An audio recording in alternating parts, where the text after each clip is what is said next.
अस्सलाम वालेकुम नाज़रीन। आज 12 अक्टूबर है, दिन है इतवार का, छुट्टी का दिन है, लेकिन सियासी मैदान में बहुत कुछ हो रहा है, स्पेशली खैबर पख्तूनख्वा में। और खैबर पख्तूनख्वा में वज़ीर आला की जो इंतखाब का मामला है, अब बिल्कुल फ़ाइनल मराहिल में है। ताज़ा तरीन सूरत हाल से आपको आगाह करते हैं, और साथ साथ दीगर कुछ आज इस्लामाबाद में तहरीक तहफ़्फ़ुज़ आइन पाकिस्तान का बहुत अहम सरबराही इजलास था, उसका एलामिया भी आ चुका है।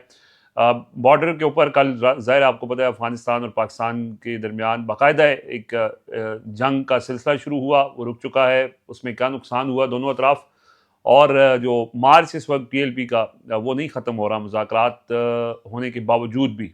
और मुरीद के में वो मौजूद हैं और इस्लामाबाद की तरफ वो बढ़ना चाहते हैं, उस हवाले से भी आपको अपडेट करेंगे। लेकिन जो इंपॉर्टेंट मामला है सुहेल आफरीदी का, कल इंतखाब होना है सुबह 10 बजे। खैबर पख्तूनख्वा असम्बली का इजलास बुलाया गया है और आज कागजात नामजदगी जमा कराने का आखिरी दिन था। सुहेल आफरीदी ने बाकायदा कागजात नामजदगी जमा करा दिए हैं, और अपोजिशन की तरफ से भी 3 जमातों के उम्मीदवारों ने बाकायदा कागजात नामजदगी जमा करा दिए हैं। इस कागजात नामजदगी जमा कराने का मतलब ये है कि उन्होंने एक्सेप्ट कर लिया है कि ये जो कल जो प्रोसेस होने जा रहा है वज़ीर आला के इंतखाब का, इसमें तमाम आइनी और कानूनी तकाजे पूरे कर लिए गए हैं। और यही PTI की एक बेहतर स्ट्रेटजी थी, बेहतरीन स्ट्रेटजी थी कि उन्होंने कोई सकम नहीं छोड़ा, कोई जल्दबाजी नहीं की। और अब जब ये सारा प्रोसेस कंप्लीट हो गया है, तो अब कल सुबह 10 बजे सुहेल आफरीदी को वज़ीर आला मुंतखब करवा लिया जाएगा आइनी और कानूनी तौर पे। लेकिन इसमें जो लेकिन है वो ये है कि हुकूमत या जो इस्टेब्लिशमेंट है ज़ाहिर, वो सुहेल आफरीदी को रोकना चाहते हैं हर सूरत।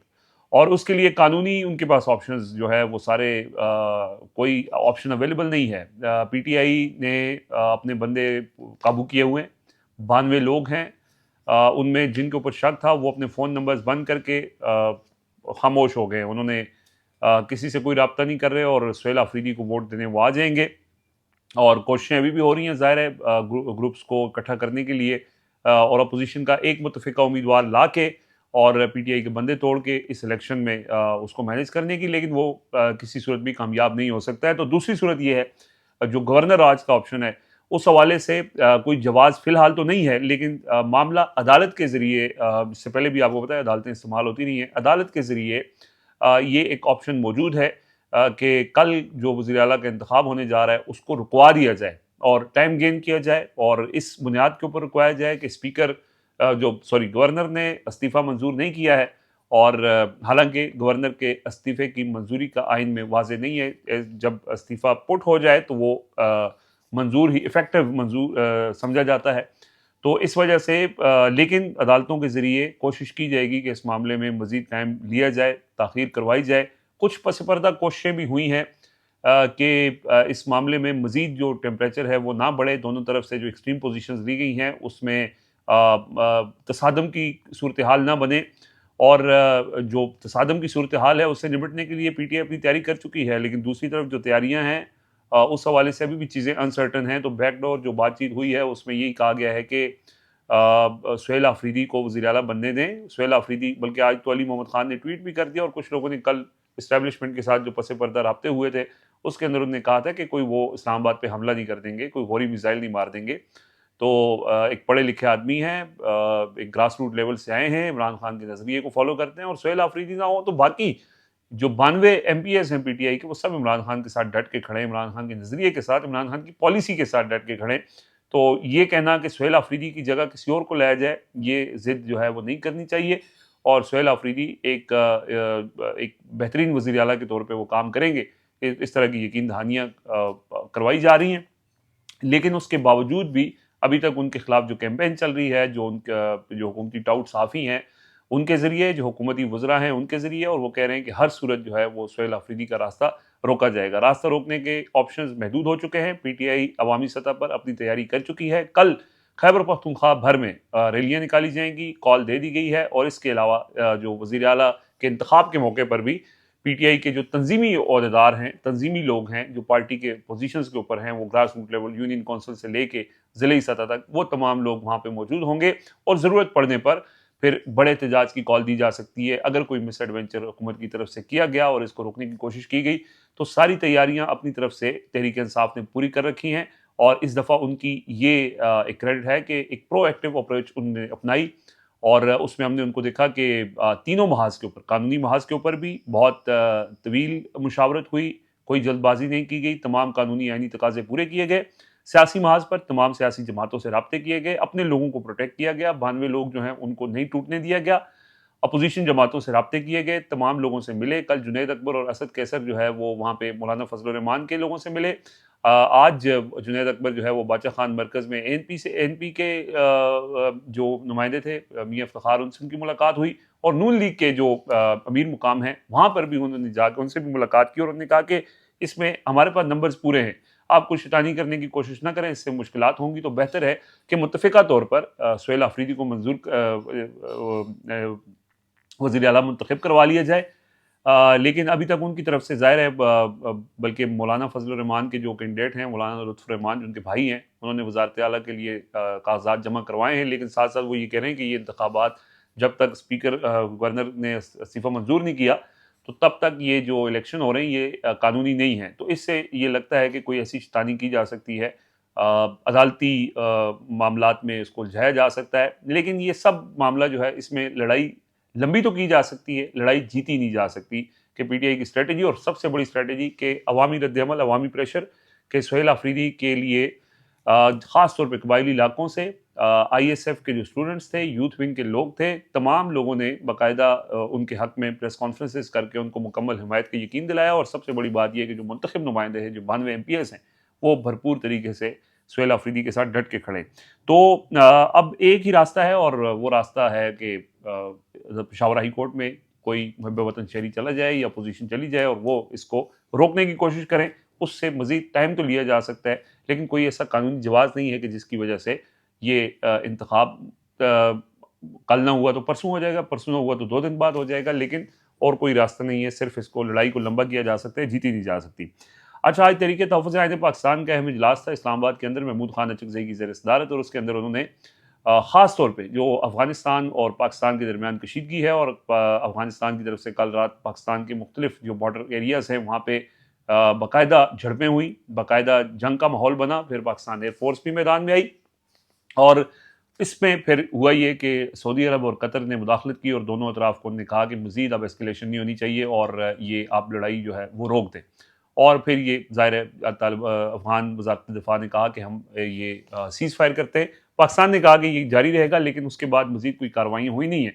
इन कार्रवाइयों के नतीजे में हुआ ये है कि कुल जो पाकिस्तानी फ़ौज के एहलकार हैं, 23 एहलकार इसमें शहीद हुए हैं, जो अफ़गानिस्तान से फायरिंग हुई है। पाकिस्तान की तरफ से ये कहा गया है कि ये ना सिर्फ अफ़गान आर्मी इसके अंदर थी, बल्कि टीटीपी के लोग भी इसमें शामिल थे और उनकी फायरिंग से 23 पाकिस्तानी फ़ौजी जो है वो शहीद हुए हैं और 200 के करीब अफ़गान तालिबान और इनके साथ जो टीटीपी के लोग थे, वो जवाबी फायर में वो भी मारे गए हैं। और इसके अलावा 19 जो चेक पोस्टें हैं जो बॉर्डर के अतराफ अफ़गानिस्तान के अंदर, जहाँ पे अफ़गान आर्मी का कंट्रोल था, पाकिस्तानी फ़ौज ने वो चेक पोस्टों का कंट्रोल संभाल लिया है और यानी वो अपनी चेक पोस्टें छोड़ के वहाँ से चले गए। ये जो उन्होंने कोशिश की थी कि एक जंग स्टार्ट की जाए, उसके नतीजे में कल रात उनकी तरफ से ये कहा गया कि चूँकि पाकिस्तान ने एयर स्ट्राइक की थी वहाँ पे और उसके जवाब में हमने ये रिटेलिएट किया है और अब हम इतना ही करते हैं, हमने अपने अहदाफ हासिल कर लिए हैं।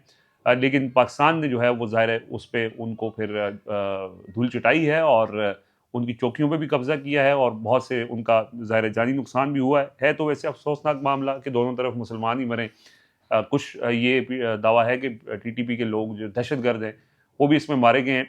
लेकिन ये अफ़सोसनाक अमल है और इसके ऊपर आज तहरीक तहफ़्फ़ुज़ आईन पाकिस्तान ने ये कहा है कि हम सऊदी अरब के मौक़िफ़ की हिमायत करते हैं, दोनों अतराफ से मज़ीद कशीदगी नहीं होनी चाहिए और इस मामले पे उन्होंने कहा है कि पार्लियामेंट का मुश्तरका इजलास बुलाकर उस पार्लियामेंट को एतमाद में लिया जाए कि क्या पॉलिसी है, क्या होने जा रहा है और चूँकि इस वक्त अफ़गानिस्तान के वज़ीर ख़ारिजा इंडिया के अंदर मौजूद हैं, तो कल इंडिया ने बड़ा सेलिब्रेट किया कि इंडिया का बदला अफ़गानिस्तान ले रहा है। ये बड़ी बदकिस्मती की बात है कि एक वक्त था 1998 में यही तालिबान की हुकूमत थी और वो मुल्ला उमर कहते थे कि पाकिस्तान पे हमला, अफ़गानिस्तान पे हमला तस्वुर होगा, लेकिन आज वही अफ़गान तालिबान इंडिया की तरफ बैठे हुए हैं और इंडिया की जो स्ट्रेटेजिक गेम्स हैं उसका वो हिस्सा बने हुए हैं।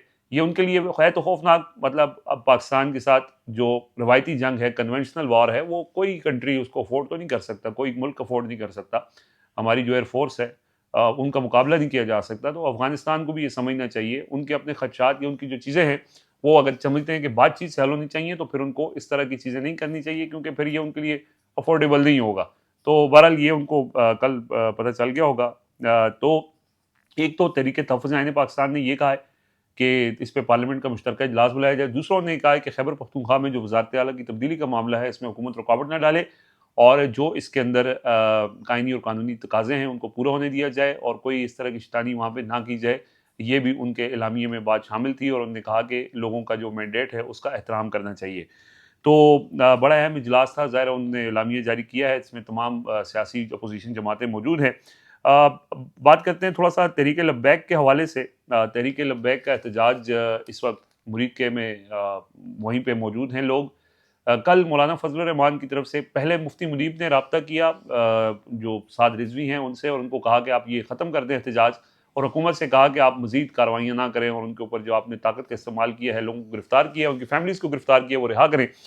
लेकिन साद रिजवी ने मुफ्ती मुनीब की फ़ोन नहीं सुना। फिर मौलाना फजल रहमान आए और उन्होंने मरीम नवाज़ से रब्ता किया, वज़ीर आला पंजाब से, और उनको कहा कि आप इनके ऊपर ताकत का इस्तेमाल ना करें और इनके लोगों को रिहा करें, और हम इनसे गुजारिश करते हैं कि आप ये जो एहतजाज है उसको ख़त्म कर दें और ये जो मार्च है आपका उसको ख़त्म कर दें। अच्छा, कल फिर मुज़ाकरात हुए, उसमें ख्वाजा साद रफ़ीक और बाकी लोग भी सलमान रफ़ीक और पंजाब हुकूमत के मुख्तलिफ़ लोग उसमें शरीक हुए, और उसमें उन्होंने कोशिश की, लोगों को रिहा भी किया गया जो जिन लोगों को गिरफ्तार किया गया था।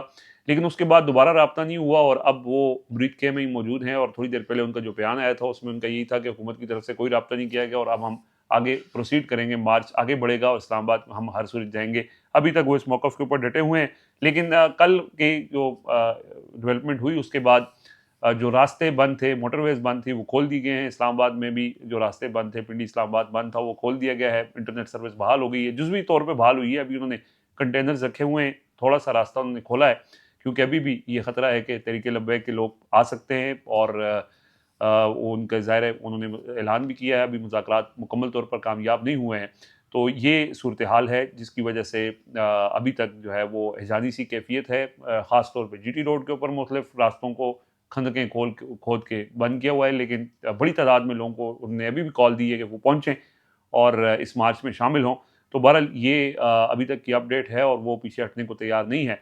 वैसे आज 12 अक्टूबर है, आज 12 अक्टूबर 1999 को परवेज़ मुशर्रफ ने पाकिस्तान में मार्शल लॉ नाफ़िज़ किया था, और होता ये था कि हर साल 12 अक्टूबर को मुस्लिम लीग नून की चूँकि हुकूमत गिरी थी, तो 12 अक्टूबर को वो यौम-ए-स्याह मनाते थे। लेकिन आज 12 अक्टूबर को मुस्लिम लीग नून की तरफ से इतनी हिम्मत नहीं की गई कि वो यौम-ए-स्याह मनाएँ, और शायद उनको इजाज़त ना मिली हो, कुछ भी हो सकता है।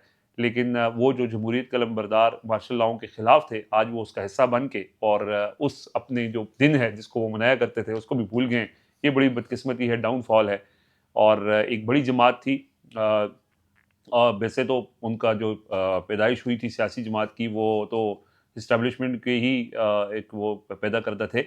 लेकिन उसके बाद फिर वो वोट को इज़्ज़त दो और ये सारी चीज़ें उन्होंने बड़े लोगों को उस पे अट्रैक्ट किया। लेकिन आज सूरत-ए-हाल ये है कि फिर इक़्तिदार की ख़्वाहिश या अपने कैसे से बचने के लिए वो उसी निज़ाम का हिस्सा बने हुए हैं, और बल्कि भरपूर बने हुए हैं, और उसमें भरपूर सपोर्ट कर रहे हैं और भरपूर मुआवनत कर रहे हैं। तो ये बदकिस्मती है सियासी जमातों का, ये जो रोल है पाकिस्तान के अंदर, ये जमहूरियत इसी वजह से नहीं पनप सकी कि यहाँ मफादात की खातिर उसूलों को भूल दिया जाता है। बहरहाल ये कुछ अपडेट्स हैं, और खैबर पख्तूनख्वा में अभी तक स्मूथ ट्रांजिशन के हवाले से जो चीज़ें हैं बज़ाहिर जो नज़र आ रही हैं, आईन और कानून के मुताबिक हैं, उसमें तो इम्कान यही है कि स्मूथ हो जाएगा। लेकिन कुछ भी हो सकता है, और कुछ भी चूँकि होता रहा है पिछले कुछ अरसे में, तो एक्सपेक्ट किया जा सकता है। बहरहाल मज़ीद वो अपडेट होगी तो आपसे शेयर करेंगे। इजाज़त दीजिए, अल्लाह हाफ़िज़।